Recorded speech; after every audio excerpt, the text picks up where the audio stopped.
कातिलों की जानिब से सोशल मीडिया पे ये प्रोपेगेंडा चलाई जा रही है कि मेरे वालिद साहब, दादा और चचा जान के कत्ल केस में उनके साथ कॉम्प्रोमाइज करने जा रहे हैं। तो मैं उनको ये बताना चाहती हूँ, वो तो बेसिकली बौखलाहट का शिकार हो चुके हैं, क्योंकि उनको पता है कि कत्ल की सजा हमारे कानून में क्या है, इस्लाम में क्या है।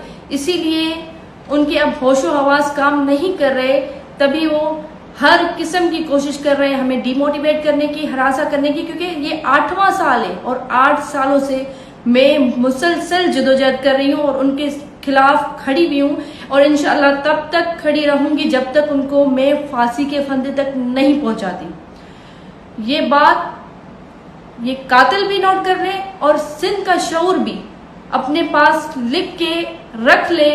मेरा ये मौक़िफ़ आज भी है, कल भी होगा और इंशाअल्लाह जब तक मैं जिंदा हूं तब तक यही मौक़िफ़ है कि सरदारों, जागीरदारों के खिलाफ ये जदोजहद जारी रहेगी और कतअन मैं इस केस में कॉम्प्रोमाइज नहीं करूंगी।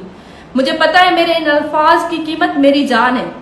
मैं मौत तो कबूल कर सकती हूँ मगर सरदारों के साथ कभी भी कॉम्प्रोमाइज नहीं कर सकती।